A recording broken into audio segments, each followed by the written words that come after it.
Hello, welcome to the Hindu analysis. ఈరోజు the Hindu అనాలిసిస్లో important articles అన్నీ చూద్దామా. బట్ ఫస్ట్ ఆఫ్ ఆల్ ఒక్కసారి చూడండి, ఎల్టీఎక్స్ ఇన్ఫినిటీ నుంచి మనకి కొత్త బ్యాచెస్ అనేవి స్టార్ట్ అవుతున్నాయి. బోత్ ఆఫ్లైన్లోని ఆన్లైన్లో కొత్త బ్యాచెస్ అనేవి మనకు స్టార్ట్ అవుతున్నాయమ్మా. మనకు ఒక్కసారి ఆన్లైన్ చూస్తే కేవలం 60,000 ఫీజు మాత్రమే, అండ్ అది కూడా మంత్లీ 5,000 ఇంటూ 12 months కట్టచ్చు. అండ్ ఆఫ్లైన్ బ్రాంచెస్ చూడండి, మనకి హైదరాబాద్ అండ్ విశాఖపట్నంలో ఆఫ్లైన్ బ్రాంచెస్ అనేవి ఉన్నాయి. అండ్ నెక్స్ట్ ఫీజు మాత్రం 70,000 రూపీస్ మాత్రమే, అది కూడా మీరు 10,000 per month ఇంటూ 7 monthsలో క్లియర్ చేయొచ్చు. ఓకేనా. కొత్త బ్యాచెస్ అనేవి మనకి జూలై 1st నుంచి స్టార్ట్ అవుతున్నాయమ్మా. సో ఎవరైతే ఉంటున్నారో అందరూ కూడా వెంటనే కొత్త బ్యాచ్లో జాయిన్ అవ్వండి. మనకి కాంప్రహెన్సివ్గా కవర్ చేసే సివిల్స్ ప్రోగ్రామ్ అనేది మనం డిజైన్ చేయడం జరిగింది విత్ లైఫ్ టైం వ్యాలిడిటీ ఇవ్వడం జరుగుతుందమ్మా. మనకు ఒక్కసారి చూస్తే జిఎస్ స్టడీస్ అన్నీ కూడా paper 1 to 4 both prelims and mains పర్స్పెక్టివ్లో డీల్ చేయడం జరుగుతుంది. సిసాట్ ఇంక్లూడ్ అయి ఉంటుంది. Test series both prelims plus mains test series ఉంటాయి. And daily current affairs and answer writing sessions అనేవి మనకి ఉంటాయన్నమాట. ఓకే. అండ్ మీరు ఒక్కోసారి చూస్తే complimentary access to APPSC group 1-2, TSPSC group 1-2, RBI grade B, SSC CGL అన్నిటికీ కూడా మీకు ఇవ్వడం జరుగుతుంది అనమాట. నెంబర్ చూడమ్మా, ప్రత్యూష మేడంది 7893899553. ప్రత్యూష మ్యామ్కి కాల్ చేసి వెంటనే సబ్స్క్రిప్షన్ అమౌంట్ అనేది పే చేయటం. ఇదే కాదమ్మా, మనకి ఆప్షనల్ ఇన్ఫినిటీ కూడా కొత్త బ్యాచెస్ స్టార్ట్ అవుతున్నాయి. ఎప్పటి నుంచి? 16th నుంచి. అంటే ఇంకా కేవలం 2 days మాత్రమే టైం ఉంది. ఓకేనా. కేవలం 2 days తర్వాత మనకి కొత్త బ్యాచ్ అనేది స్టార్ట్ అవుతున్నాయి ఆప్షనల్స్. సో ఎవరైతే ప్రిలిమ్స్ క్లియర్ చేస్తున్నారో, లేదు అంటే నెక్స్ట్ ఇయర్ ఎవరైతే అటెంప్ట్ ఇస్తామనుకుంటున్నారో, this is the high time to start your optional coaching అనమాట. ఓకే. మీరు ఒక్కసారి చూస్తే మన బ్యూటీ ఆఫ్ కోర్స్ ఏంటి అంటే, మీరు ఒక్క ఆప్షనల్ ఫీజు పే చేస్తే చాలు, మీకు అన్ని ఆప్షనల్స్కి యాక్సెసిబిలిటీ అనేది ఇవ్వడం జరుగుతుంది. అందుకే ఆప్షనల్ ఇన్ఫినిటీ అనేది మనం స్టార్ట్ చేసాము. ఒకసారి చూడండి, మనం ఆప్షనల్స్ ఆఫర్ చేసేది public administration and PSIR, sociology, anthropology and Telugu literature. PSIR public administration Suresh sir deal చేస్తున్నారు. సోషియాలజీ సాయిరామ్ సార్ డీల్ చేస్తున్నారు. Anthropology deal by me, this is Srinivas. And Telugu literature Sitapati sir deal చేస్తున్నారమ్మా. ఒక్కసారి చూస్తే ఫీజు అనేది మనకి 25,000 ఇది కాస్త ఇప్పుడు 10% డిస్కౌంట్ ఇస్తూ కేవలం 22,500కే మనకి ఇవ్వడం జరుగుతుంది అనమాట. With life time validity. మీకు ప్రతిదీ కూడా లైఫ్ టైం వ్యాలిడిటీ వస్తుందమ్మా. ఇక్కడ నెంబర్ చూడండి, 7893899553. ప్రత్యూష మ్యామ్కి కాల్ చేసి వెంటనే సబ్స్క్రిప్షన్ చేసుకున్నామ్మా. ఎందుకంటే వ్యాలిడిటీ అనేది 15th June వరకు మాత్రమే. 16th June మరొక 2 days తర్వాత మొత్తం అన్నీ కూడా కొత్త బ్యాచెస్ అనేవి స్టార్ట్ అవుతున్నాయి. ఆంథ్రపాలజీ వరకు మీరు చూస్తే సిలబస్ మొత్తం కూడా మీకు 4 to 5 monthsలో కంప్లీట్ అయిపోతుంది. 4 to 5 monthsలో సిలబస్ అంతా కంప్లీట్ అయిపోతుంది. అండ్ మీరు నెక్స్ట్ ఎగ్జామ్ రాసేసరికి అట్లీస్ట్ ఒక 3 to 4 times రివిజన్ అనేది కూడా మీరు చేయొచ్చు అనమాట. సో అస్సలు డిలే చేయకుండా వెంటనే ప్రత్యూష మ్యామ్కి కాల్ చేసి ఆంథ్రపాలజీ ఆప్షనల్లో జాయిన్ అవ్వండి. ఓకేనా. To all, welcome to LTX classes. ఈరోజు ద హిందూ అనాలిసిస్ చూడమ్మా. డేట్ 13/6/2022.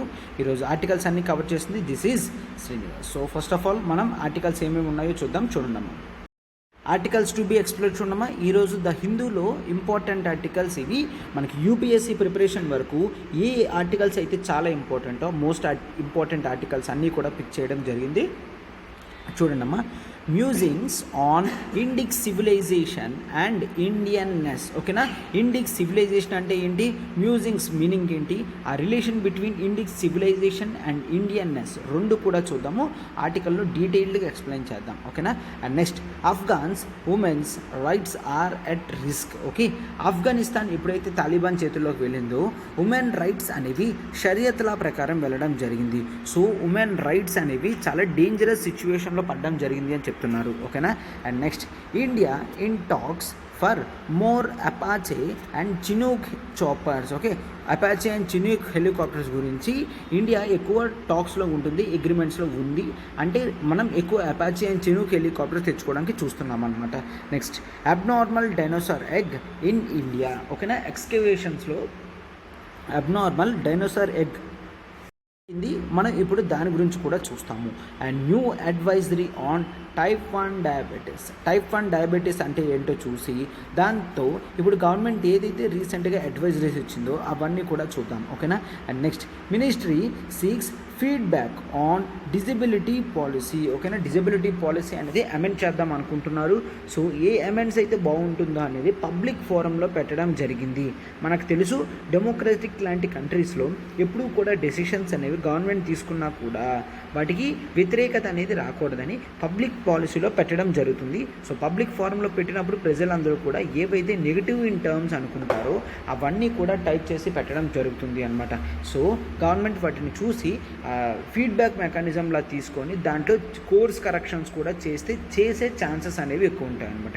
సో అందుకనే ministry seeks feedback on disability policy. ఏ మినిస్ట్రీ అడిగింది? డిజబిలిటీ పాలసీ పాక్ దేన్ని ఎమెండ్ చేస్తున్నారు అదంతా కూడా ఆర్టికల్లో చూద్దాం, ఓకేనా. నెక్స్ట్ ఆర్టికల్ చూడమ్మా, musings on Indic civilization and Indianness.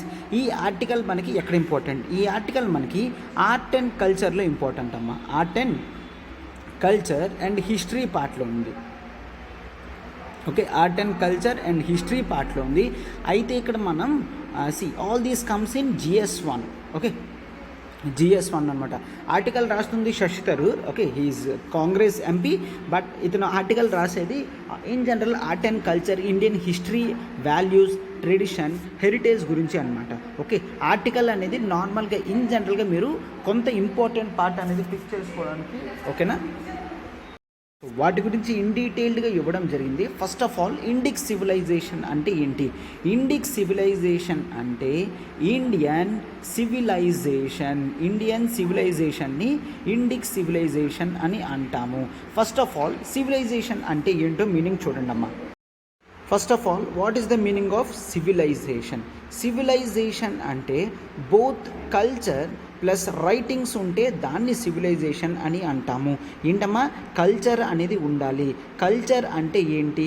Culture అంటే మన ఫుడ్ హ్యాబిట్స్, ఓకే, మన డ్రెస్ ప్యాటర్న్, మన బిహేవియర్ ప్యాటర్న్,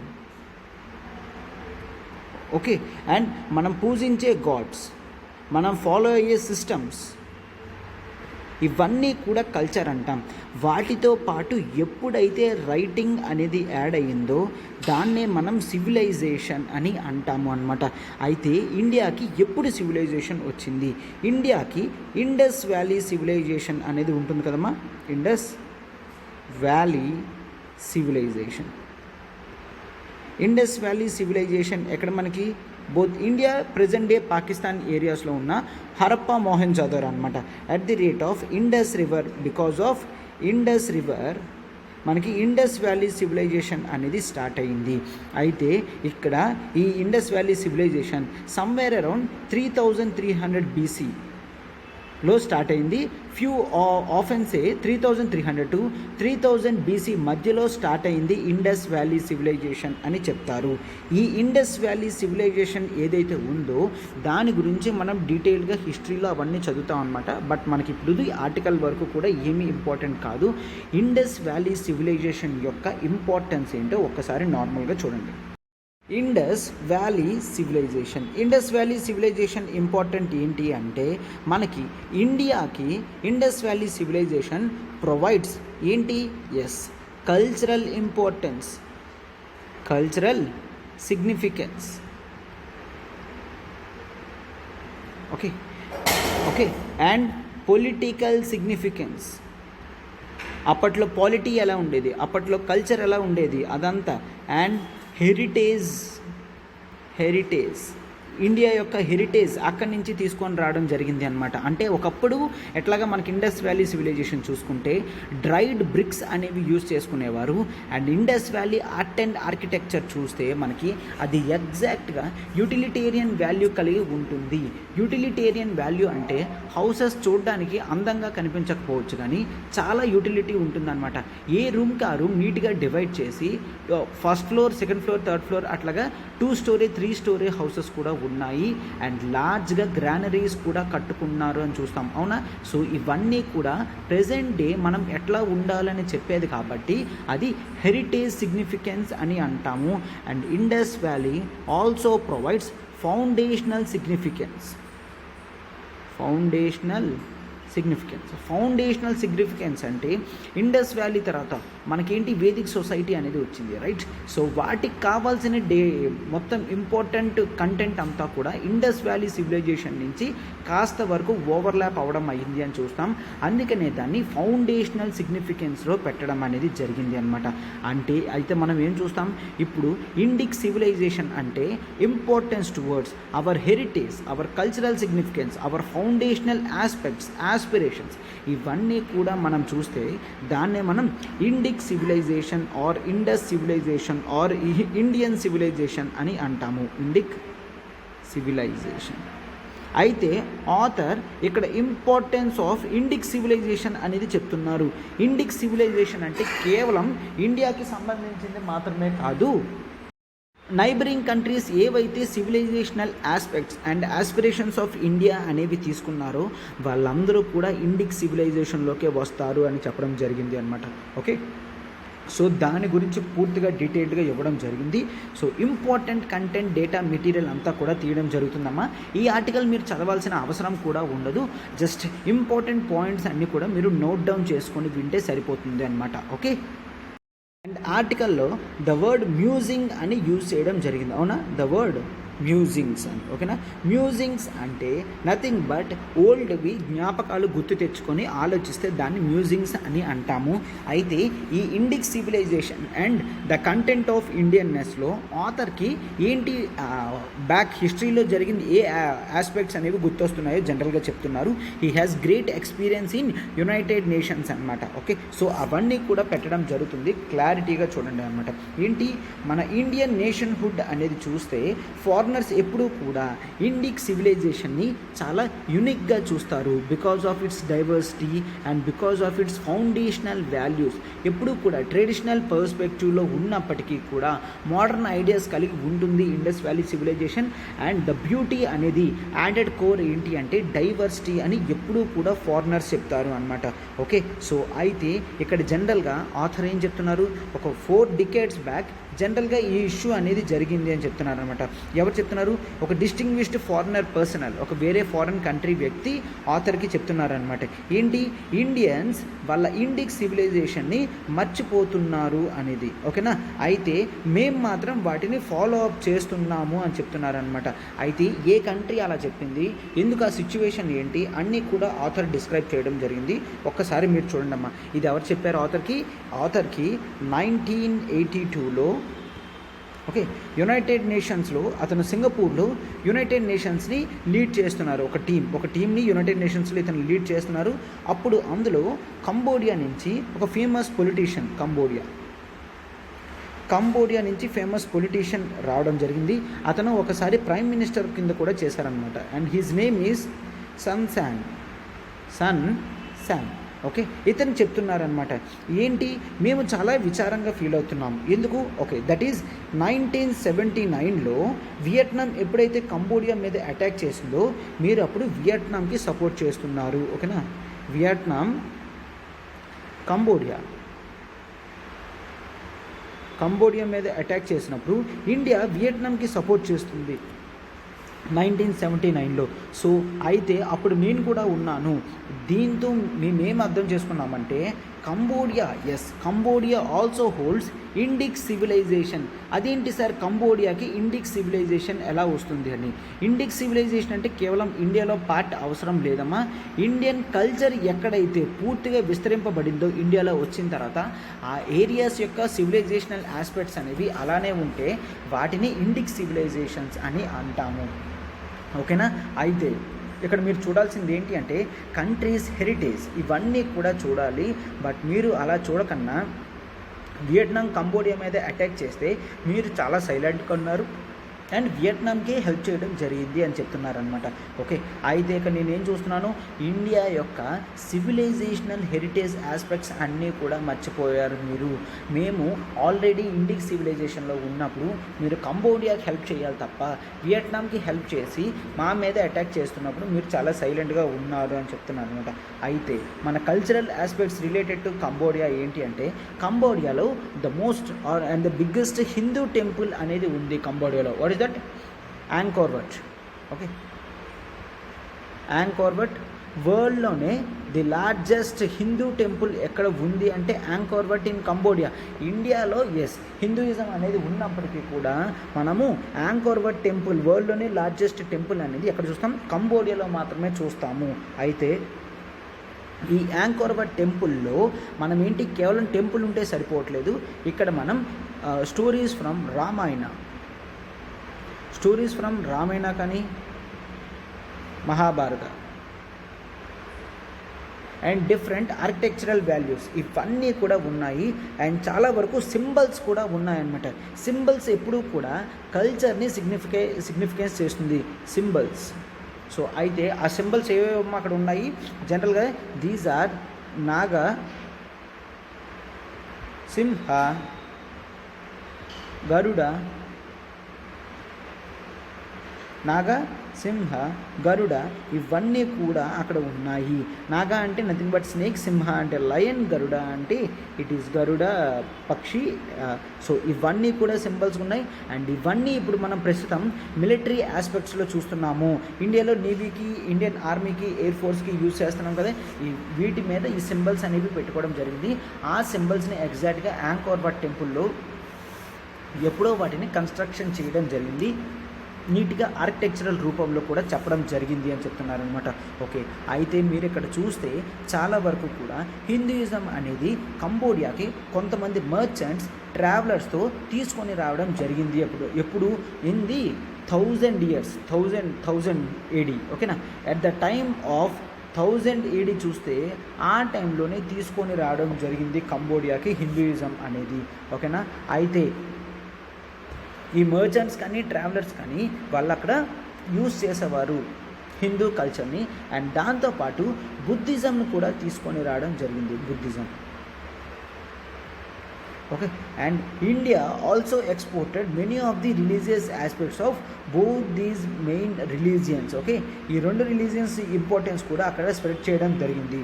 అయితే పీక్స్లో చూస్తే హిందూయిజం ఇన్ఫ్లుయెన్స్ ఆన్ కల్చర్ కానీ, మ్యూజిక్ కానీ, డ్యాన్స్ కానీ, మైథాలజీ కానీ ఇవన్నీ కూడా కంబోడియన్ పీపుల్లో ఉన్నాయి అని చెప్తారు. ఇవన్నీ కూడా నాకు ఎట్లా అర్థమైందంటే, నేను యాంకోర్ వట్ టెంపుల్ చూస్తున్నప్పుడు నాతో పాటు ఒక గైడ్ వచ్చాడు.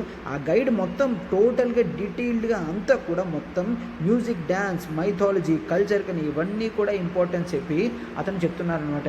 ఏంటి, ఇండియా యొక్క ఇంపార్టెన్సే చాలా ఎక్కువ ఉన్నది, వీటిలో ఎక్కువ వాళ్ళిద్దరు అగ్రిమెంట్ అనేది తీసుకోవడం కూడా జరిగింది అని చెప్తున్నాను అనమాట. అంటే nothing but Indus civilization importance aspects and Cambodia రెండు కలిపి ఈ కల్చరల్ ఎసిమిలేషన్స్ అనేవి మనం ఫాలో అప్ చేసుకుందాము అని అనుకున్నారు అనమాట.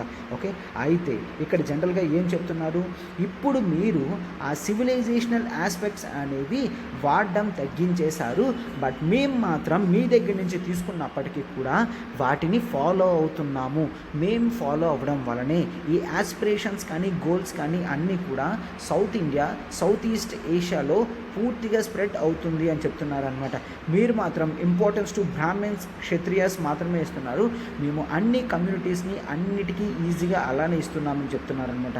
అండ్ ఇది ఎందుకు చెప్తున్నారు అంటే, గరుడ ఈ పక్షి ఉన్నదంటే ఇండోనేషియన్ ఎయిర్లైన్స్లో యూజ్ చేస్తున్నారు.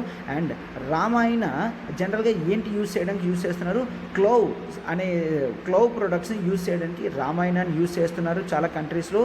అండ్ చాలా వరకు ముస్లిమ్స్ వాళ్ళు సాంస్క్రిటైజ్డ్ నేమ్స్లో కలిగి ఉంటున్నారు, ఎక్కడ, ఇండోనేషియాలో.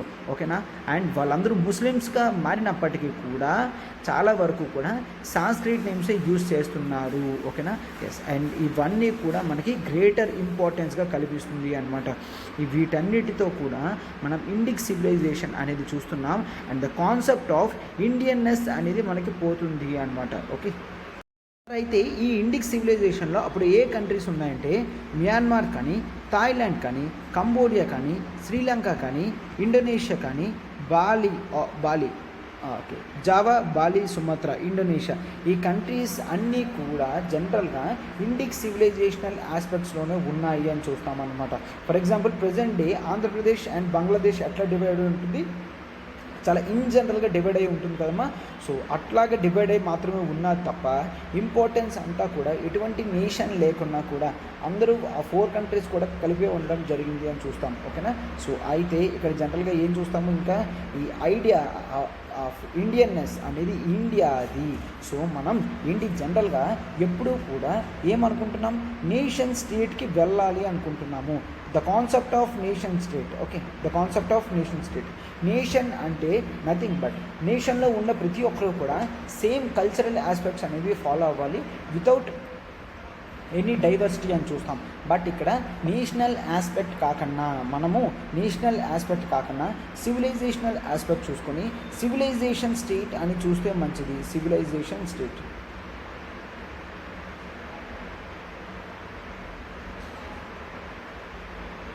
ఓకే, సివిలైజేషన్ స్టేట్ అనేది మనకి చాలా ఇంపార్టెంట్గా చూస్తే మంచిది అని. అండ్ ఒకప్పుడు అటల్ బిహారీ వాజ్పేయి గారు హిందూ నేషన్ని ఇండియన్ నేషన్ని ఒకటిగా చేశారు. అటువంటివి ఎప్పుడూ కూడా చెప్పకూడదు. హిందూ నేషన్ అనేది ప్యూర్ రిలీజియన్ బేసిస్ మీద వచ్చేది, ఇండియన్ నేషన్ మాత్రమే సెక్యులర్ బేసిస్ మీద వచ్చేది అని చూస్తాము.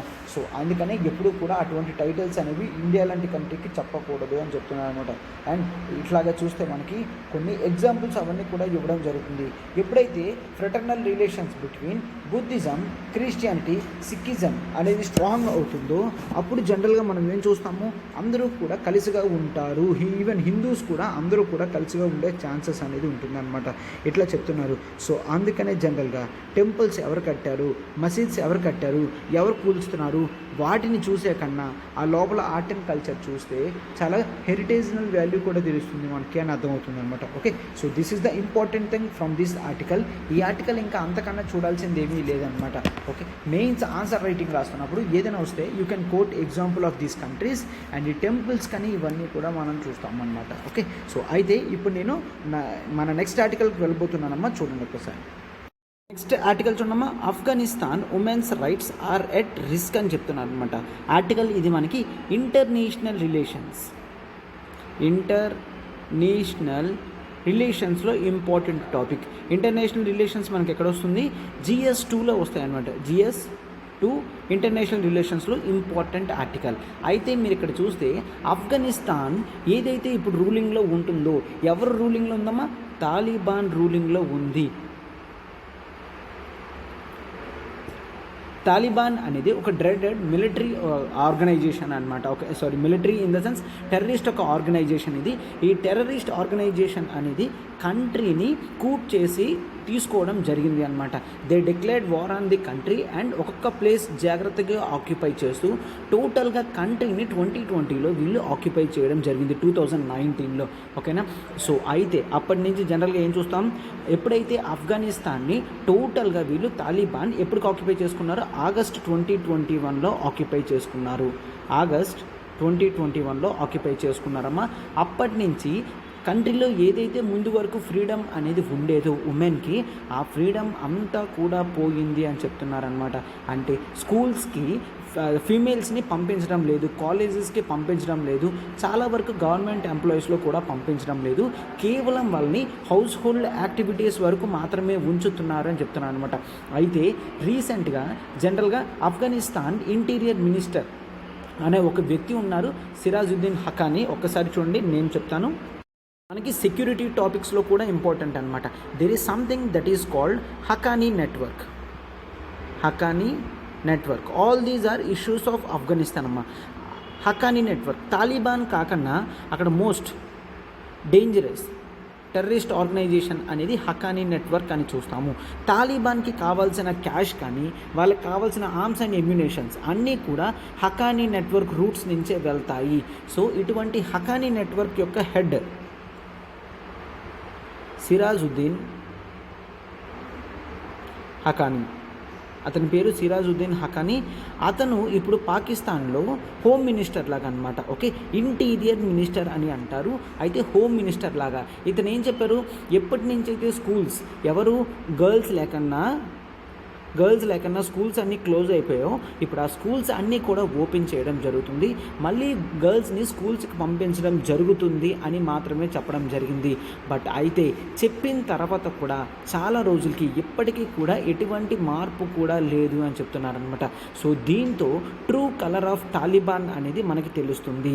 ఆగస్ట్ 2021 పూర్తిగా ఆక్యుపై చేసే ముందు జనరల్గా ఏమైంది, తాలిబాన్ రిప్రజెంటింగ్ ఆఫ్ఘనిస్తాన్ వీళ్ళు దోహా ఖతర్ ఖతర్లో కలిసి అగ్రిమెంట్స్ కూడా చేసుకోవడం జరిగింది. ఎవరితోని? యూఎస్ఏతోని.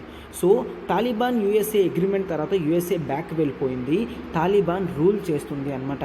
వాళ్ళు క్లియర్గా చెప్పారు ఏంటని, ఉమెన్ రైట్స్ ఇస్తాము, ఏదైతే మీరు అనుకుంటున్నారో అవేవి ఇబ్బందులు కూడా పెట్టము. కంట్రీ అనేది అఫ్కోర్స్ షరియత్ లా, కంట్రీ అనేది షరియత్ లా అంటే నథింగ్ బట్ ఇస్లాం లా ప్రకారం జరుగుతుంది. బట్ ఉమెన్ రైట్స్ ఇవ్వడం జరుగుతుంది, ఉమెన్కి ఫ్రీడమ్ ఇవ్వడం జరుగుతుంది అని కూడా చెప్పారు అనమాట. సో దాంతో మనకి క్లియర్గా ఏంటి, తాలిబాన్ ఎస్ ఆఫ్ కోర్స్ ఒకప్పటికన్నా అంటే ఒకప్పుడంటే ఇప్పుడు సార్ 1996 నుంచి 2001 టైంలో వీళ్ళు ఆఫ్ఘనిస్తాన్ని రూల్ చేయడం జరిగింది. ఆ టైంలో చాలా ఘోరంగా ఉండేదన్నమాట. కేవలం ఆర్థడాక్స్ ఫిలాసఫీస్ మాత్రమే ఫాలో అయ్యేవారు. ఉమెన్కి ఎటువంటి రైట్స్ కానీ వాల్యూస్ కానీ ఇచ్చేవారు కాదు. అసలు ఉమెన్ రోమింగ్కి కూడా అంత ఎక్కువగా యాక్సెప్ట్ చేసేవారు కాదనమాట. పబ్లిక్ ప్లేస్లో ఉన్నప్పటికీ కూడా ఉమెన్ కొన్ని డ్రెస్ ప్యాటర్న్స్ అనేవి ఉంటాయి, అవి మాత్రమే యూజ్ చేయాలి. హిజాబ్ మాస్క్ లాంటిది యూజ్ చేయాలి కన్ఫామ్గా.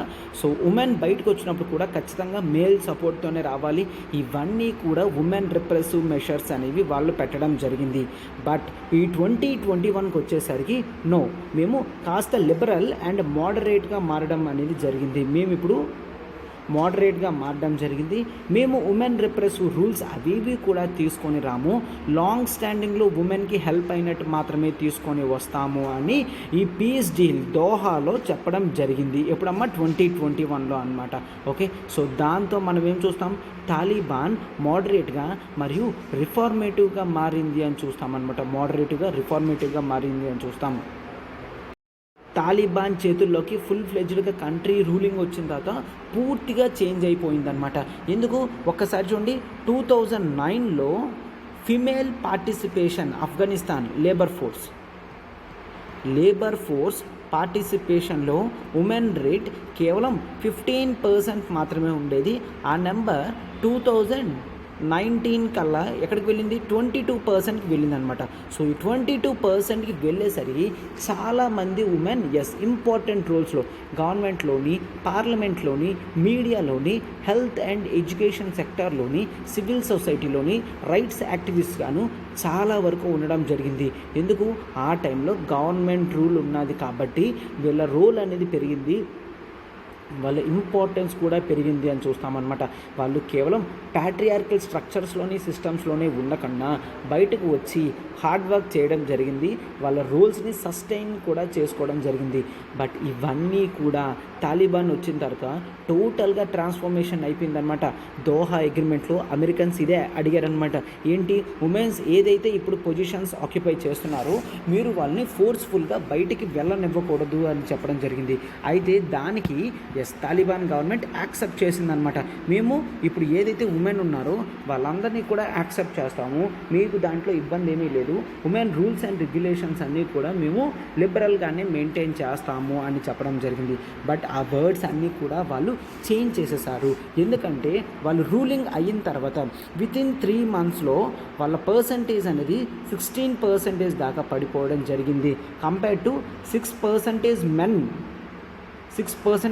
మెన్ లేబర్ ఫోర్స్ తగ్గితే ఉమెన్ది 16% అనేది డౌన్ అయ్యింది అని చూస్తామన్నమాట. అండ్ మరొక 20% అనేది తాలిబాన్ ఫుల్ ఫ్లెడ్జ్డ్ యాక్షన్స్ అనేవి తీసుకున్న తర్వాత పడిపోయింది. ఏంటి, ఉమెన్ రైట్స్ అన్నీ కూడా వాళ్ళు చాలా క్లోజ్డ్గా ఉంచడం జరిగింది అన్నమాట. ఇవన్నీ కూడా ముందే జరుగుతాయని ఎక్స్పెక్టేషన్ చేసి ఈవెన్ దోహా అగ్రిమెంట్లో కూడా ఉమెన్ ఆర్గనైజేషన్స్ ఎవరైతే అక్కడ మీటింగ్లో పార్టిసిపేట్ చేయడం జరిగిందో వాళ్ళు ఇంటర్నేషనల్ కమ్యూనిటీలో ఇదే రిక్వెస్ట్ చేశారు, ఏంటి, women's role in Afghan society and government అనేది సస్టైన్డ్గా ఉంచండి, లేదు అంటే తాలిబాన్ వచ్చిన తర్వాత టోటల్గా క్లోజ్ అయిపోతుందని. అండ్ వాళ్ళు ఏవైతే స్పెక్యులేషన్స్ చేశారో అవన్నీ కూడా ఎగ్జాక్ట్గా రావడం జరిగిందనమాట. తాలిబాన్ ఈవెన్ స్కూల్ గర్ల్స్ కూడా డ్రెస్ కోడ్ పెట్టడం జరిగింది. డ్రెస్ కోడ్ సో స్కూల్కి వెళ్తున్నప్పుడు ఎటువంటి డ్రెస్ వెళ్ళాలి, ఇది కేవలం ఫీమేల్స్కి మాత్రమే కాదు, ఈవెన్ మేల్స్కి కూడా చెప్పడం జరిగింది. ఏంటని, they have to grow beard అనేసి. అంటే ఇన్ జనరల్గా స్కూల్ పిల్లలకి కాదు, అండ్ నార్మల్గా మేల్స్ కూడా అవుట్ సైడ్ తిరగాలి అంటే బియర్డ్ పెంచాలి, ఇవన్నీ కూడా చెప్పడం జరిగింది. ఇవన్నీ దేన్ని రిప్రజెంట్ చేస్తున్నాయంటే ఇవన్నీ ఆఫ్ఘన్ కల్చర్ని రిప్రజెంట్ చేస్తున్నాయని చెప్తున్నారు. ఓకేనా, Afghan culture, Islamic rules and regulations అని చెప్పట్లేదు, ఆఫ్ఘన్ కల్చర్ని మెయింటైన్ చేస్తున్నాయి. మేము కల్చర్ని మాత్రమే ప్రమోట్ చేస్తున్నాము. ఎస్, అఫ్ కోర్స్ ఇస్లామిక్ ప్రిన్సిపల్స్లో కూడా ఇవి ఉన్నాయి, ఆఫ్ఘన్ కల్చర్ని మేము ప్రమోట్ చేస్తున్నాం. అందుకని ఉమెన్ ఖచ్చితంగా హిజాబ్ పెట్టుకోవాలి, హిజాబ్ అనేది వేసుకోవాలి. మేల్స్ అనేవాళ్ళు కొన్ని డ్రెస్ ప్యాటర్న్స్ ఫాలో అవ్వాలి, బియర్డ్ అనేది గ్రో చేసుకోవాలి ఖచ్చితంగా అనేసి అనమాట. ఓకే, అయితే ఇటువంటి మైండ్ సెట్ అనేది ఉండడం వలన ఉమెన్ ఎప్పుడూ కూడా బయట సొసైటీలో మెయింటైన్ చేసుకోలేరు. వాళ్ళు ఏదైతే ప్రామిస్ చేశారో reformed Afghanistan, moderate Taliban Afghanistan rule అని, అదంతా కూడా హ్యాప్హజార్డ్గా క్లోజ్ అయిపోయింది. అంటే మిడిల్లోనే ఎటువంటి ఫైండింగ్స్ కానీ అవుట్కమ్స్ లేకుండా క్లోజ్ అయిపోయింది. అయితే ఇప్పుడు మేము చాలా వరకు రీసెర్చ్ చేసిన తర్వాత ఉమెన్ ఇంపార్టెన్స్ అనేది బాగా ఆ కంట్రీలో పడిపోవడం జరిగింది. ఎక్స్ట్రీమ్ ఇస్లామిక్ రూల్స్ అనేవి మాత్రమే ఫాలో అవుతున్నారు. ఓకే, వెస్టర్న్ గవర్నమెంట్ ఇది అర్థం చేసుకున్నా కూడా they are not taking any role to support the importance of women in the country అనేది మనం అబ్జర్వ్ చేయగలం. అండ్ ఈ ఇష్యూస్ ఇవన్నీ అవుతున్నప్పుడు కూడా వరల్డ్ బ్యాంక్ డేటా కూడా ఏం చెప్తుంది, ఆఫ్ఘనిస్తాన్లో జనరల్గా 2019లో 36% ఉమెన్ అనేవాళ్ళు టీచర్స్ కింద ఉండేవారు. 36% ఉమెన్ టీచర్స్, అది లాస్ట్ 20 ఇయర్స్లో హయ్యెస్ట్ నెంబర్ అంట. 36% టీచర్ ఉండి లాస్ట్ 20 ఇయర్స్లో హయ్యెస్ట్ నెంబర్. బట్ ఆ నెంబర్ తాలిబాన్కి వచ్చిన తర్వాత చాలా డిక్రీజ్ అయిపోయింది అని చెప్తున్నారనమాట. మళ్ళీ ఇంకేం చెప్తున్నారు, తాలిబాన్ రూల్ రాకముందు జర్నలిజంలో 700 ఫీమేల్ జర్నలిస్ట్ ఉండేవాళ్ళు, ఇప్పుడు లెస్ దెన్ 100కి వచ్చేసారు. అంటే 70% డ్రాప్ అనేది కూడా మనం చూడగలం అనమాట. ఓకే, 70% దగ్గర డ్రాప్ కూడా మనం దీంట్లో అబ్జర్వ్ చేయగలం. ఇవన్నీ కూడా ఒక రోల్. ఈ ఇష్యూస్ ఇవన్నీ కూడా ఇప్పుడు ఇంటర్నేషనల్ కమ్యూనిటీలో అంత ఇంపార్టెంట్గా ఉండడం లేదు. ఎప్పుడైతే రష్యా ఉక్రెయిన్ వార్ అనేది గ్రేటర్ రోల్ తీసుకుందో ఇంటర్నేషనల్ కమ్యూనిటీలో, సొసైటీలో ఏవైతే ఉమెన్ ఛాలెంజెస్ ఉన్నాయో ఆఫ్ఘనిస్తాన్లో, వాటి గురించి ఇంటర్నేషనల్లో ఎటువంటి చర్చ కూడా జరగడం లేదు. సో దీంతో ఉమెన్ ఇంపార్టెన్స్ అండ్ రోల్ అనేది ఆ కంట్రీస్లో తగ్గిపోతుంది. Patriarchal mindset in the name of Afghanistan culture and Islam అనేది ఎక్కువ అవుతుంది అని మనం అబ్జర్వ్ చేయగలం అనమాట. Okay, so this is the article. ఈ ఆర్టికల్ అనేది చాలా ఇంపార్టెంట్ అమ్మా, మనం క్లియర్గా డీటెయిల్డ్గా కవర్ చేయడం అనేది జరిగింది అనమాట. ఓకే, సో అయితే ఇప్పుడు మన నెక్స్ట్ ఆర్టికల్కి వెళ్తున్నాం, చూడండి. ఒకసారి చూడమా, మనం the ultimate current affairs programme for UPSC అనేది లాంచ్ చేయడం జరిగింది. ఇక్కడ కేవలం మనకి ప్రిలిమ్స్ ప్లస్ మెయిన్స్లో కవర్ అయ్యేటట్టు మనం this would act as one stop solution for your prelims programme అనమాట. ఓకేనా, ఎందుకు అంటే ఎంసీక్యూస్ అనేవి మీరు డైలీ ద హిందూ మాత్రమే చదువుతారు, బట్ మనం Indian Express, PIB, down to earth and Live Mint ఆర్టికల్స్లో కవర్ చేయడం కూడా జరుగుతుందన్నమాట. అందులోంచి వచ్చిన ఇంపార్టెంట్ ఆర్టికల్స్ అన్నీ కూడా పిక్ చేసి పెట్టడం జరుగుతుంది. యోజన, కురుక్షేత్ర ఆర్టికల్స్ అన్నీ కూడా మనం కలెక్ట్ చేసి మెయిన్స్ పర్స్పెక్టివ్లో పెట్టడం జరుగుతుందన్నమాట. ఇంపార్టెంట్ డేటా అంతా కూడా పిక్ చేసుకుంటాం, ఆ తర్వాత మెయిన్స్ పర్స్పెక్టివ్లో పెట్టడం అనేది జరుగుతుంది. ఓకేనా, అండ్ ఇదే కదమ్మా మనకి మంత్లీ కంపైలేషన్ పీడిఎఫ్స్ ఇవ్వడం జరుగుతుంది, weekly quizzes, monthly grand test and revision series before prelims కూడా మనకి కవర్ చేయడం జరుగుతుందన్నమాట. ఓకేనా, మనకి ఇదే లైఫ్ టైం వ్యాలిడిటీతో వస్తుంది. సో ఇంత బ్యూటిఫుల్ కోర్స్ మీకు కేవలం 10,000 రూపీస్కి మాత్రమే రావడం జరుగుతుందన్నమాట. సో ఇక్కడ నెంబర్ చూడండి, 7893899553. ప్రత్యూష మ్యామ్కి కాల్ చేయండి, వెంటనే సబ్స్క్రిప్షన్ తీసుకోండి. అండ్ దాంతోపాటు మీరు ఒకసారి చూస్తే మెయిన్స్ ఆన్సర్ రైటింగ్ ప్రోగ్రామ్ కూడా మనం స్టార్ట్ చేయడం జరుగుతుంది. Mains answer writing programme both static plus dynamic cover చేసేటట్టు 1250 మార్క్స్ కవర్ చేసేటట్టు మనం తీసుకోవడం జరుగుతుంది. ఇక్కడ మీకు SI plus GS 1 to 4 cover అవుతుంది, daily answer writing section cover అవుతుంది, కరెక్షన్స్ అండ్ ఫీడ్బ్యాక్స్ వెంటనే చేస్తారు, and dynamic topics from editorials కానీ యోజన, కురుక్షేత్ర అన్ని ఇవన్నీ కూడా తీసుకోవడం జరుగుతుందన్నమాట. దీంతోపాటు మీకు టెస్ట్ సిరీస్ అండ్ డిస్కషన్స్ అనేవి ఫ్రీగా మీకు యాక్సెసిబిలిటీ కూడా ఉంటుంది. అండ్ ఆన్లైన్ ఫీజు వచ్చేసి కేవలం 10,000 రూపీస్ మాత్రమే, అండ్ ఆఫ్లైన్ ఫీజు వచ్చేసి కేవలం 15,000 మాత్రమే. ఆఫ్లైన్ మనకి కేవలం హైదరాబాద్లో మాత్రమే ఉందమ్మా. బట్ మీరు ఒక్కసారి చూడండి, రెండు కలిపి తీసుకున్నారు అంటే current affairs and answer writing course 20,000 fees అవ్వాల్సింది కేవలం 15,000కే ప్రొవైడ్ చేయడం జరుగుతుందన్నమాట. సో ఇమీడియట్ బేసిస్ మీద మ్యామ్కి కాల్ చేయండి, ప్రత్యూష మ్యామ్కి, వెంటనే కోర్స్ ప్యాకేజ్లో జాయిన్ అవ్వండి అమ్మా. ఓకేనా? మన ఆర్టికల్ చూడమ్మా, India in talks for more Apache and Chinook choppers. Okay, Apache and Chinook helicopters కొనడానికి ఎవరి గురించి? ఇండియన్ నేవీ అండ్ ఎయిర్ ఫోర్స్లో యూజ్ చేస్తారనమాట. ఇండియా ఇప్పుడు ఇవి కొనడానికి అమెరికన్ గవర్నమెంట్తో మాట్లాడుతుంది. సో మీరు ఒక్కసారి గుర్తుంచుకోండి, అపాచే అండ్ చినూక్ చాపర్స్ అనేవి మనం ఎక్కడ తీసుకుంటున్నాము? అమెరికా నుంచి తెచ్చుకుంటున్నాం అనమాట. ఓకే, బోయింగ్ కంపెనీ సప్లై చేస్తుంది. ఓకేనా, బోయింగ్ ఎయిర్ క్రాఫ్ట్స్ ఉన్నాయి కదా, వాళ్ళు సప్లై చేస్తున్నారు. ఈ ఆర్టికల్ మనకి ఎక్కడ ఇంపార్టెంట్ అమ్మా? ఈ ఆర్టికల్ మనకి సెక్యూరిటీ టాపిక్లో చాలా ఇంపార్టెంట్. అండ్ ఇదంతా కూడా మనకి GS3లో చాలా important. GS3 and GS2 international రిలేషన్స్లో కూడా చాలా important. GS2 international relations and GS3లో కూడా మనకి ఇంపార్టెంట్ అనమాట. ఓకే, అయితే ఇప్పుడు వీటి గురించి 1 by 1 నీట్గా డీటెయిల్డ్గా చూద్దాం. చూడండి అమ్మా, అపాచే హెలికాప్టర్స్ అన్నారు కదమ్మా, ఇది అపాచే హెలికాప్టర్ అనమాట.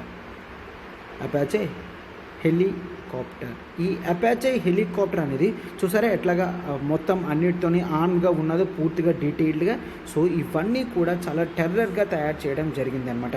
ఈ అపాచే హెలికాప్టర్ని జనరల్గా ఏమని పిలుస్తారు? అటాక్ హెలికాప్టర్ అని కూడా పిలుస్తారు. They are made to attack the enemy countries అని చూస్తాం. ఓకే, అటాక్ హెలికాప్టర్ ఇది బోయింగ్ కంపెనీ వాళ్ళు తయారు చేస్తున్నారు. ఇండియాలో దీన్ని ఎందుకు ఇంట్రడ్యూస్ చేశారంటే, అంతవరకు కూడా మనం రష్యన్ ఆరిజిన్ MiG-35 అనేది యూజ్ చేస్తున్నాం.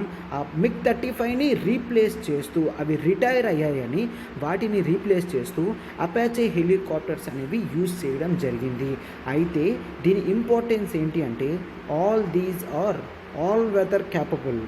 అంటే ఎటువంటి క్లైమేటిక్ కండిషన్స్లో అయినా, ఎటువంటి కండిషన్స్లో అయినా కూడా దీస్ కెన్ వర్క్.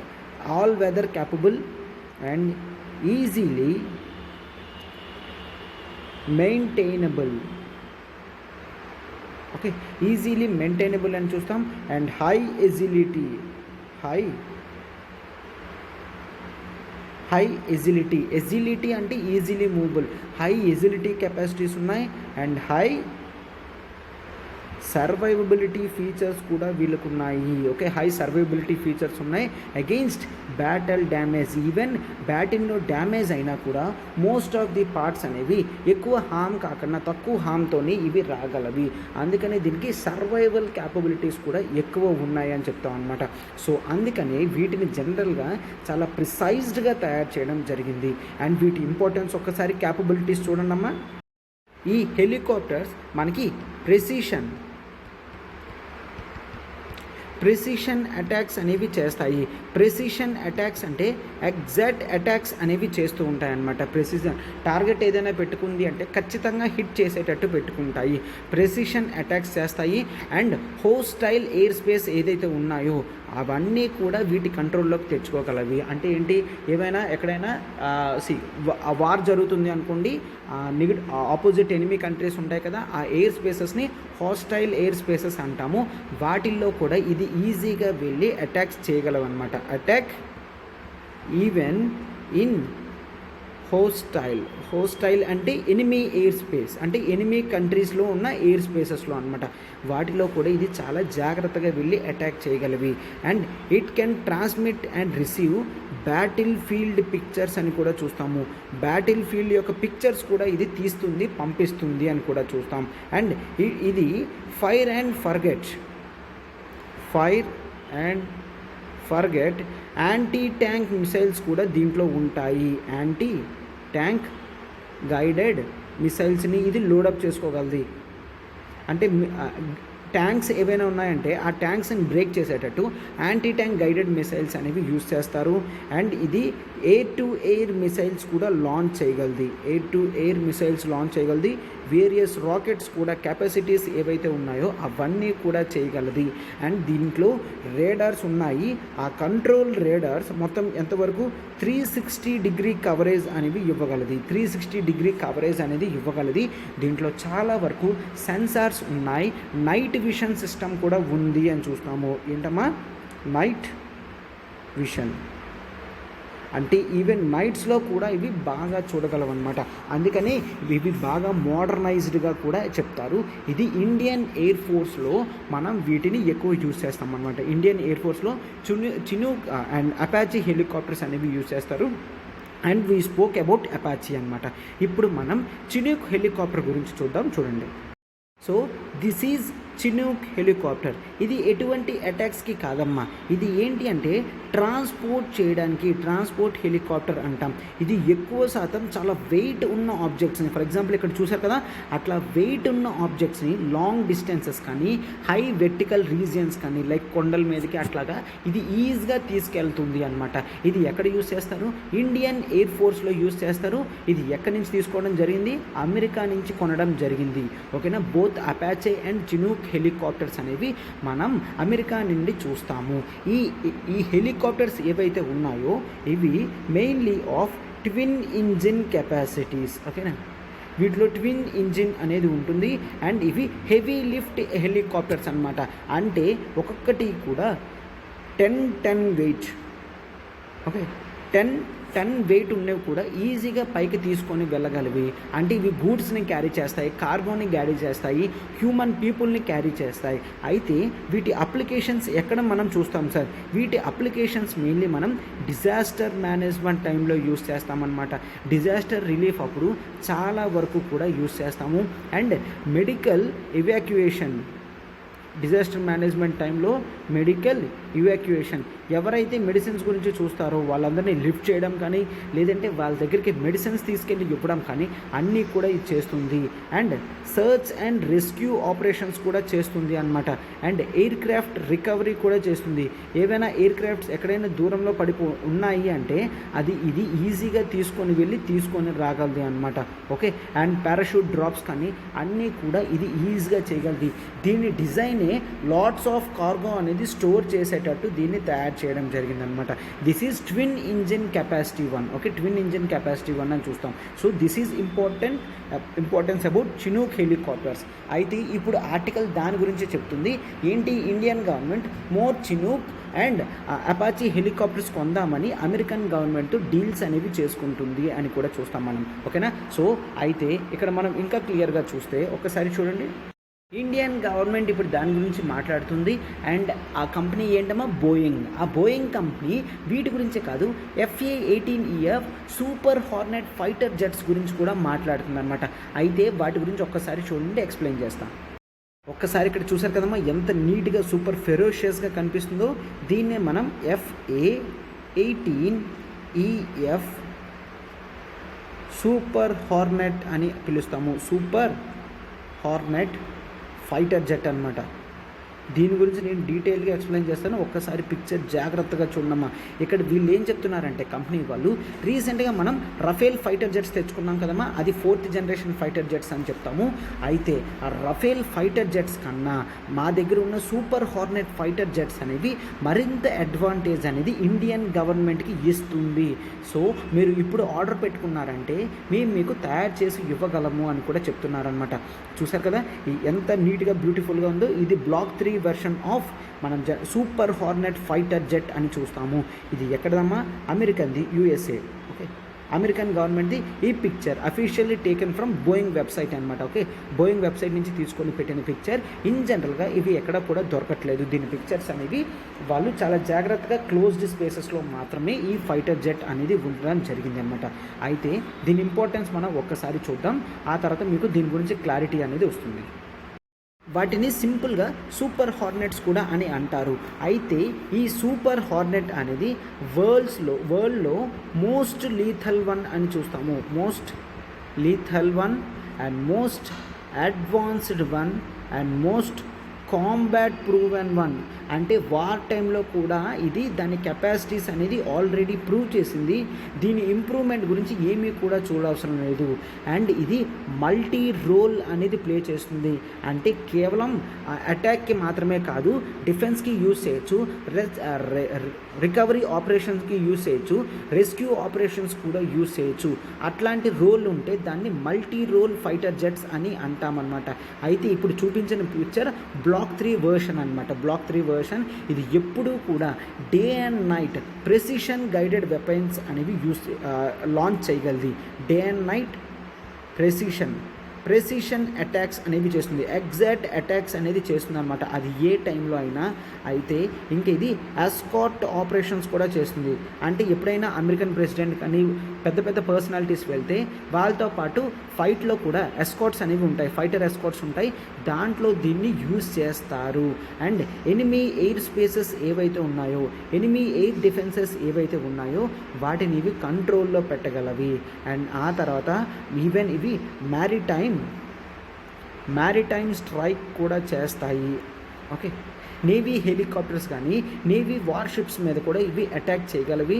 అండ్ దీంతో ఇవి మల్టీ రోల్ కాబట్టి రీకొనైసెన్స్ ఆపరేషన్స్ కూడా చేయగలము.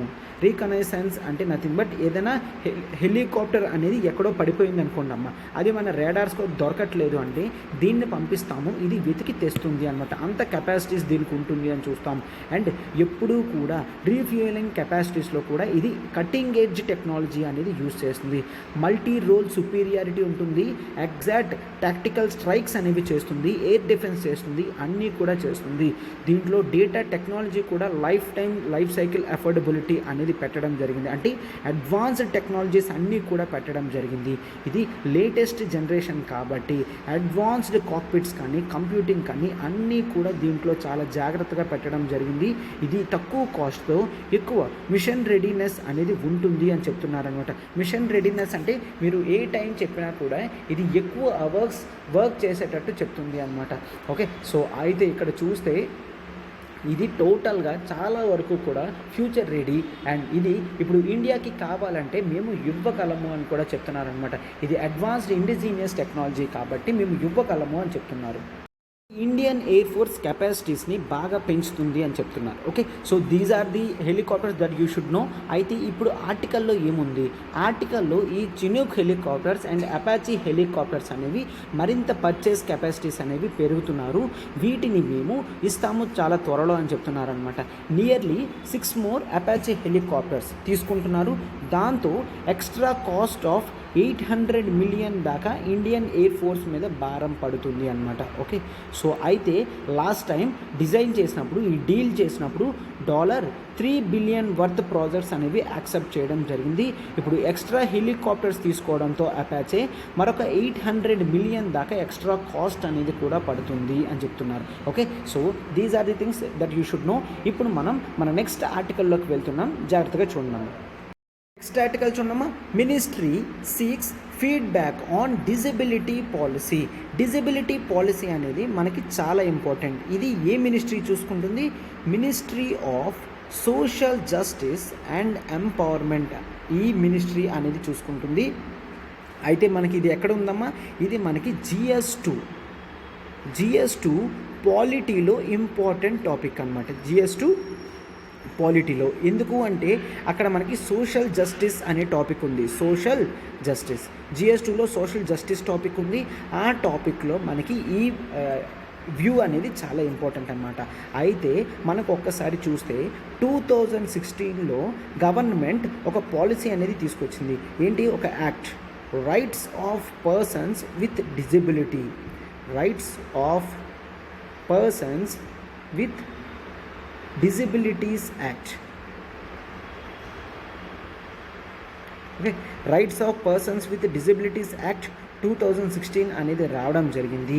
ఈ ఈ యాక్ట్ అనేది రైట్స్ ఆఫ్ డిజబిలిటీ పర్సన్స్ ఎవరైతే ఉన్నారో వాళ్ళకి జనరల్గా గవర్నమెంట్ బిల్డింగ్స్లోని, నార్మల్ బిల్డింగ్స్లోని and various institutions like railway stations కానీ, ఎయిర్పోర్ట్స్ కానీ, లేదంటే government services like buses board చేయడంలో కానీ వీటన్నిటిలో కూడా యాక్సెసిబిలిటీ అనేది పెంచడం స్టార్ట్ చేయాలనుకున్నారు.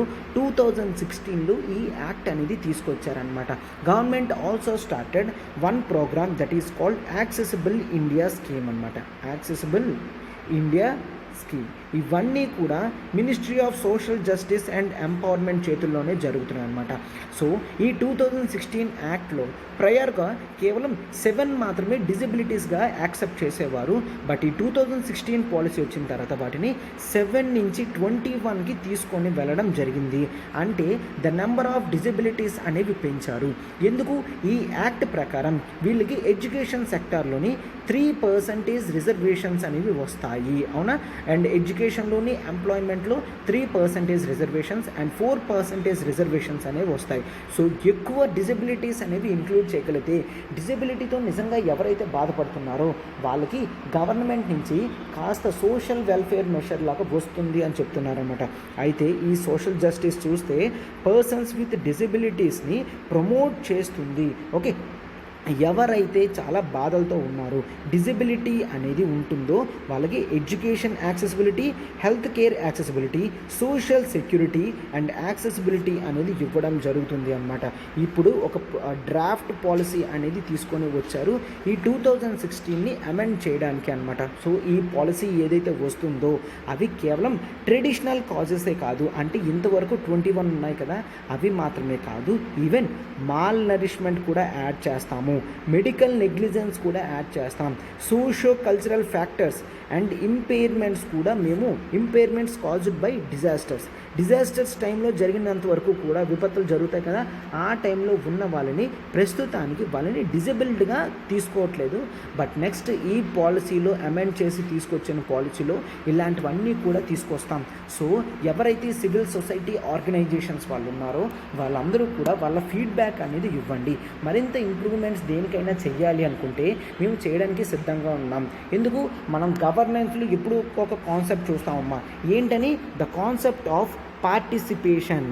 ఓకే, డెమోక్రసీస్లో ఏం చూస్తాం? గవర్నమెంట్ ఎప్పుడైనా ఏదైనా పాలసీ తీసుకొచ్చిందంటే అది పబ్లిక్ ఫోరంలో పెడుతుంది. పబ్లిక్ ఫోరంలో అది డెలిబరేషన్స్, డిస్కషన్స్ జరుగుతాయి. ఆ డిస్కషన్స్ తర్వాత గవర్నమెంట్ అనేది ఒక ఫైనల్ కన్ఫర్మేషన్గా తీసుకుంటుందన్నమాట. సార్ అయితే ఇప్పుడు పార్టిసిపేషన్లో పబ్లిక్ ఇచ్చినవి ఖచ్చితంగా తీసుకుంటారంటే no, all these will be dealt as advisories only అని మనం చూస్తాం. ఇవన్నీ కూడా కేవలం అడ్వైజరీస్గా మాత్రమే గవర్నమెంట్ తీసుకుంటుంది. అవన్నీ కూడా ఎగ్జాక్ట్గా తీసుకోదు. బట్ ఆ రికమెండేషన్స్ అనేవి ఖచ్చితంగా కన్సిడరేషన్లోకి తీసుకుంటుందన్నమాట. సో అందుకని ఇవన్నీ యాడ్ చేయడం జరిగింది. ఈ ఆర్టికల్ అనేది మనకి చాలా ఇంపార్టెంట్ అనమాట. ఓకే, సో ఎక్కడ యాక్సెసిబిలిటీ చేయాలి, ఎక్కడ ఫీడ్బ్యాక్ షేర్ చేయాలి కూడా గవర్నమెంట్ మెయిల్ ఐడీస్ కూడా ఇవ్వడం జరిగింది అనమాట. Okay, yes. అయితే ఇప్పుడు మన నెక్స్ట్ ఆర్టికల్కి వెళ్తున్నాం, చూడండి. నెక్స్ట్ ఆర్టికల్ చూడమ్మా, abnormal dinosaur egg in India. Okay, so అయితే అబ్నార్మల్ ఎగ్ అనేది దొరికింది ఎక్కడ? మధ్యప్రదేశ్లో దొరికింది రీసెంట్గా. ఓకే, అయితే సార్ అవి అలైవ్గా ఉన్నాయా? అవి అలైవ్గా ఉండవమ్మా, వాటి షెల్ రీజన్ మాత్రమే మనకి జనరల్గా లభిస్తుంది అన్నమాట. ఇవంతా కూడా ఎక్కడ ఇంపార్టెంట్ అమ్మా? మనకి సైన్స్ అండ్ టెక్నాలజీలో బయాలజీ టాపిక్ చూస్తాం, అక్కడ ఇది important. This comes in GS3 science and technology. GS3లో సైన్స్ అండ్ టెక్నాలజీలో ఇంపార్టెంట్ రోల్ ప్లే చేస్తుంది. అయితే మీరు ఇక్కడ చూస్తే రీసెంట్గా యూనివర్సిటీ ఆఫ్ ఢిల్లీ వాళ్ళు ఒక యూనిక్ సెట్ ఆఫ్ ఫినామినన్ అనేది కనుక్కున్నారు. ఏంటి?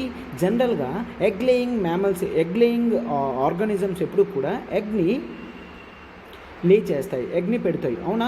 అయితే ఇప్పుడు ఒక డైనోసార్ ఎగ్లో మరొక ఎగ్ పెట్టింది. ఫస్ట్ ఒక ఎగ్ పెట్టి ఆ ఎగ్లోనే మరొక ఎగ్ ఉన్నది అని చెప్తున్నారు అనమాట. ఎగ్ ఇన్ ది ఎగ్ అనేది చాలా rarest of the rare phenomenon అని చెప్తుందనమాట. అయితే మనం ఇప్పుడు ఈ డైనోసార్స్ ఏవైతే తీసుకున్నామో ఈ dinosaur evolution and avian evolution, ఈ డైనోసార్ అనేవి కొన్ని ఎగురుతాయి కదమ్మా, ఏవియన్ అంటే ఎగిరేవి అనమాట. వీళ్ళ మధ్య డిఫరెన్స్ అదే ఉంది అని చెప్తున్నాను అనమాట. ఇప్పుడు జనరల్గా రెప్టైల్స్ తీసుకోండి. రెప్టైల్స్ అంటే టర్టిల్స్ కానీ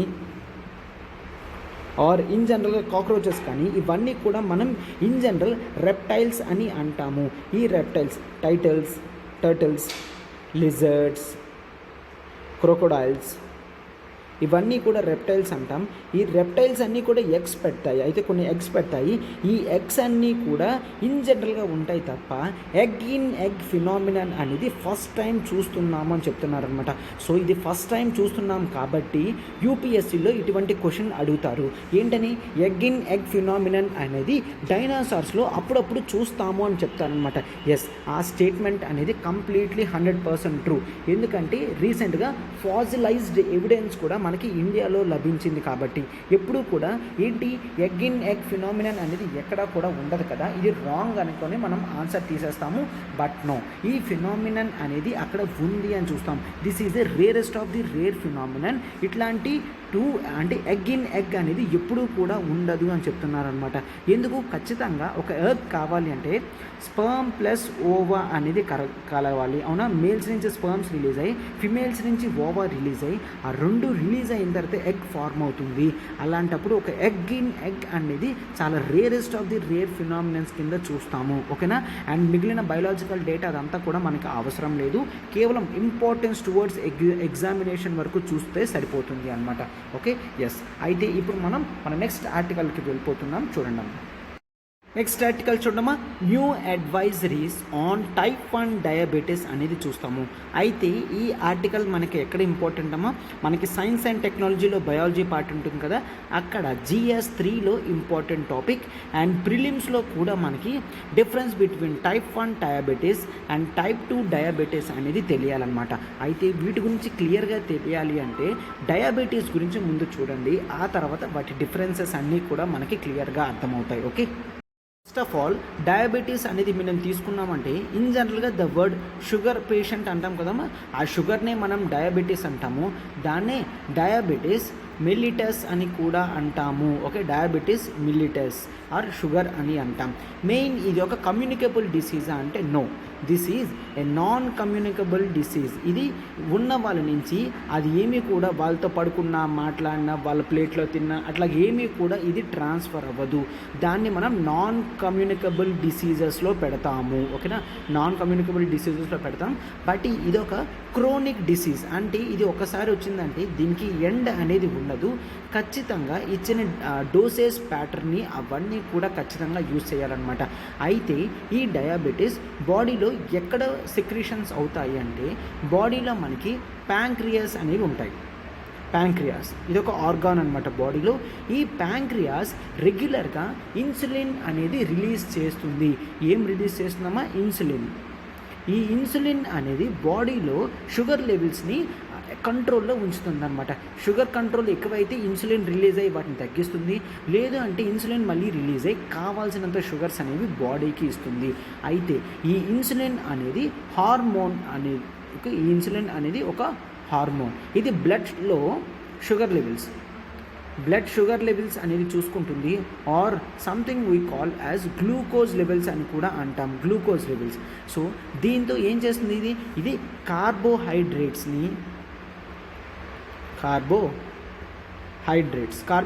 అంటే మనం రైస్ తింటే వస్తుంది కదమ్మా, ఆ కార్బోహైడ్రేట్స్ని, లిపిడ్స్ని, protein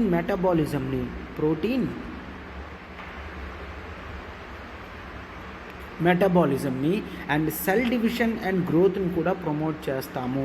cell division and growth వీటన్నిటిని కూడా ఇది ప్రమోట్ చేస్తుంది అనమాట. అయితే ఇన్సులిన్ ఎటువంటి క్రూషియల్ రోల్ ప్లే చేస్తుందో చూడండమ్మా. Insulin plays crucial role in metabolism activity. Metabolism అంటే ఫుడ్ తీసుకుంటాం కదా, ఫుడ్ తీసుకున్న తర్వాత హెవీ పార్టికల్స్ అన్నీ కూడా స్మాలర్ పార్టికల్స్గా బ్రేక్ చేసి కాంపౌండ్స్ని ఈజీ ఇండివిజువల్స్లా బ్రేక్ చేసి బాడీ అనేది యూజ్ చేస్తుంది. సో అప్పుడు వాటిని బ్రేక్ చేసే టైంలో వచ్చే ఎనర్జీనే మనం జనరల్గా యూజ్ చేస్తామన్నమాట. దాన్నే మెటబాలిజం అని అంటారు. అండ్ ఇంకా ఇది లివర్కి యూజ్ అవుతుంది, మజిల్స్కి యూజ్ అవుతుంది, అండ్ బాడీలో ఉన్న ఫ్యాట్ సెల్స్కి యూజ్ అవుతుంది. ఫ్యాట్ సెల్స్కి యూస్ చేస్తామన్నమాట. ఇవన్నీ కూడా ఏం చేస్తాయి, బాడీలో జనరల్గా తీసుకున్న ఫుడ్ అనేది మనం షుగర్స్ కూడా తీసుకుంటాం, అవునా. గ్లూకోజ్ అనేది బాడీ ఎప్పుడూ కూడా డైరెక్ట్గా వెంటనే యూజ్ చేయలేదు, దీనికి ఇది తర్వాత కావాలి. సో ఎప్పుడైతే గ్లూకోజ్ ఇంటేక్ అవుతుందో ఇవన్నీ కూడా బాడీలో స్టోర్ చేసుకొని ఆ తర్వాత ఎప్పుడైతే ఎనర్జీ కావాలో అప్పుడు ఇస్తాయన్నమాట. అయితే డయాబెటీస్ సిమ్టమ్స్ ఉంది. డయాబెటీస్ సిమ్టమ్స్ అనేవి మనం చూస్తే ఇది హంగర్ని ఇంక్రీజ్ చేస్తుంది. ఓకే, హంగర్ని ఇంక్రీజ్ చేస్తుంది. అండ్ ఆ తర్వాత జనరల్గా ఉండే థర్స్టీ లెవెల్స్, దాహం కన్నా ఇవన్నీ ఇది ఎక్కువ చేస్తుంది. అండ్ సడన్గా మనం వెయిట్ లాస్ అనేది కూడా అబ్జర్వ్ చేస్తాం, వెయిట్ లాస్. అండ్ ఫ్రీక్వెంట్గా యూరినేషన్ అనేది చేస్తాము, ఫ్రీక్వెంట్ యూరినేషన్ చేస్తారు. అండ్ ఆ తర్వాత ఈజీగా ఫిటిగ్ అయిపోతారు, అంటే అలసట వస్తుంది, ఫిటిగ్ అయిపోతారు. అండ్ వాళ్ళకి ఏవైతే ప్రాబ్లమ్స్ వస్తాయో అవేవి కూడా అంత ఈజీగా క్లోజ్ అవ్వవు అనమాట. ఓకే, ఇవన్నీ కూడా ఇన్సులిన్ పేషెంట్స్లో, డయాబెటీస్ పేషెంట్స్లో చూస్తాము. అయితే డయాబెటీస్ అనేవి ఇండియాలో 2 టైప్స్ ఉన్నాయి. ఏంటి, టైప్ 1 డయాబెటీస్ ఒకటి అండ్ టైప్ 2 డయాబెటీస్ ఒకటి. అయితే ఇప్పుడు ఆర్టికల్లో టైప్ 1 గురించి చెప్తున్నారు.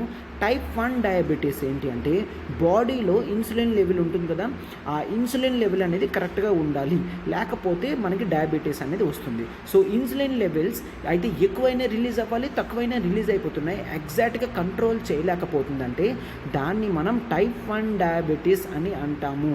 టైప్ 1 డయాబెటీస్ ఏంటంటే బాడీలోనే ప్రాబ్లం ఉందన్నమాట, ఇన్సులిన్ ఎగ్జాక్ట్ లెవెల్స్ అనేవి ప్రొడ్యూస్ చేయట్లేదు, గ్లూకోజ్ని కంట్రోల్ చేసేంత అటు ఇటు అవుతున్నాయి, అందుకే దీన్ని టైప్ 1 డయాబెటీస్ అని అంటాము. ఇది ఎక్కువ చిల్డ్రన్స్లోని అడాల్సెంట్ ఏజ్లో వస్తుంది. సో దీనికి పరిష్కారం ఏంటి అంటే except but taking daily injections, daily basis మీద ఇంజెక్షన్స్ అనేవి తీసుకుంటేనే ఈ షుగర్ అనేది కంట్రోల్ అవుతుంది. ఓకేనా. అండ్ నెక్స్ట్ టైప్ 2 డయాబెటీస్ చూస్తాము. ఈ టైప్ 2 డయాబెటీస్ జనరల్గా ఒక మోడర్న్ లైఫ్ స్టైల్ అనేది యూజ్ చేయడం వల్ల అవుతుంది అనమాట. అంటే మనం ఆల్వేస్ జంక్ ఫుడ్స్ తింటూ ఉంటాము, హై కంటెంట్ షుగర్స్ తింటూ ఉంటాము, హై కంటెంట్ సాల్ట్స్ తింటూ ఉంటాం. సో హెల్దీ డైట్ అనేది మిస్ అవుతుంది కాబట్టి. అండ్ జనరల్గా ఎక్సర్సైజెస్ కూడా చేయరు బాడీలో ఫ్యాట్ అనేది కరగడానికి. సో బాడీలో ఫ్యాట్ అనేది అక్యుములేట్ అయిపోతుంది. ఇది ఎక్కువ మనం అడల్ట్స్లో చూస్తాము. సో ఇది కంట్రోల్ చేయాలి అంటే మనం ఎక్సర్సైజెస్ చేసుకున్నా కూడా ఇది రాకుండా ఉంటుంది అనమాట. బట్ ఒక్కసారి వచ్చిందంటే ఖచ్చితంగా మనం రెగ్యులర్ బేసిస్ మీద మెడిసిన్స్ అనేవి తీసుకోవాలి. ఓకే, మెడిసిన్స్ తీసుకుంటేనే బాడీ హెల్తీగా వర్క్ అవుతుంది, లేదంటే వర్క్ అవ్వదు అనమాట. This is the difference between type 1 and type 2 diabetes. అయితే ఇప్పుడు ఆర్టికల్లో ఏముంది, ఆర్టికల్లో ఇన్ జనరల్గా చెప్తున్నారనమాట. ఏంటి, రీసెంట్గా Indian council of medical research వాళ్ళు ఎవరైతే హెలికాప్టర్లో వేరే కంట్రీకి జర్నీ చేస్తారో, అంటే ఎయిర్ప్లేన్స్ ఎక్కి జర్నీ చేస్తారో వాళ్ళు టైప్ 1 డయాబెటిక్ పేషెంట్స్ ఎవరైతే ఉన్నారో కొన్ని గైడ్ లైన్స్ అనేవి ఖచ్చితంగా వాడండి అని చెప్తున్నారు.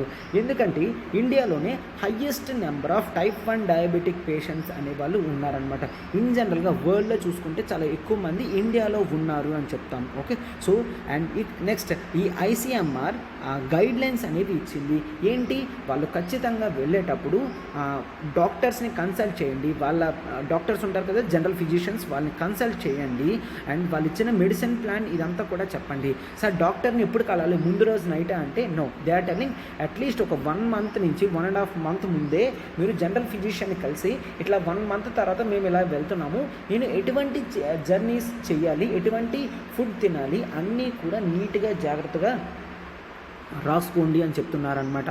సో 4 to 6 వీక్, ఓకేనా, 4 వీక్స్ నుంచి అంటే 1 మంత్ నుంచి 1.5 మంత్ ముందు వరకు చెప్తే ప్రాపర్ డైట్ ప్లాన్ అనేది చెప్తారు. మనం అవన్నీ కూడా యూస్ చేస్తాము. అండ్ వాళ్ళు ఎప్పుడైతే ఎన్ని ఇన్సులిన్ పిల్స్ అవన్నీ క్యారీ చేయమని చెప్తారో అవే కాకుండా, అంటే మీ జర్నీ కేవలం 10 డేస్ అనుకోండి, కేవలం 10 డేసే కాదు మరొక 10 డేస్ మెడిసిన్స్ అనేవి కూడా క్యారీ చేయండి అని చెప్తున్నారనమాట. అండ్ కొత్త పెయిర్ ఆఫ్ షూస్ కూడా యూస్ చేయండి. పెయిర్ ఆఫ్ షూస్ కొత్త యూస్ చేయడం వలన అండ్ డయాబెటిక్ పేషెంట్స్ గురించి కొన్ని తయారు చేయడం జరుగుతుంది. వాటితో స్ట్రెస్ ఆన్ ది ఫీట్ కూడా తగ్గుతుంది. స్ట్రెస్ ఆన్ ది ఫీట్ తగ్గితే ద ఇంపాక్ట్ ఆఫ్ డయాబెటీస్ కూడా బాడీ మీద తగ్గుతుంది అని చెప్తారనమాట. Okay, so this is the difference between type 1 and type 2 diabetes. And type 1 diabetes advisory guidelines ఇవే అనమాట. Okay, so these are the important articles the హిందూలో ఈరోజు అపీర్ అయింది. అండ్ ఇవన్నీ కూడా మనం ఎగ్జామినేషన్ పర్స్పెక్టివ్లో పెట్టడం జరిగింది అనమాట. అయితే మీరు ఇక్కడ ఒక కామెంట్ బాక్స్లో ఆన్సర్ అనేది పెట్టండి. ఏంటి, టైప్ 2 డయాబెటీస్ అనేది మోడర్న్ లైఫ్ స్టైల్కి వస్తుంది కదా, సో ప్రొవైడ్ సమ్ మెషర్స్ ఎట్లాగే ఈ టైప్ 2 డయాబెటీస్ అనేది మనం జనరల్గా క్లోజ్ చేయగలము అనేవి మీరు సజెషన్స్ అనేవి కామెంట్ బాక్స్లో 3-4 సజెషన్స్ అనేవి పెట్టండి అనమాట. ఓకే, సో ఎస్ మన ప్రతి ఆర్టికల్ వెనకాతన చాలా హార్డ్ వర్క్ అనేది ఉంటుందమ్మా. మీరు దాన్ని అప్రిషియేట్ చేస్తారని మేము అనుకుంటున్నాము. సో లైక్ బటన్ని హిట్ చేయండి, ఫిల్ ఆస్పిరెంట్స్కి షేర్ చేయండి అండ్ డూ కామెంట్ ఆల్సో. అడిగిన క్వశ్చన్కి ఆన్సర్ చేయండి అండ్ క్లాసెస్ ఎట్లా ఉన్నాయో కూడా కామెంట్ చేస్తే అది మాకు మరింత రిజర్వేషన్ అనేది ఇస్తుంది అనమాట. Okay, yes, thank you.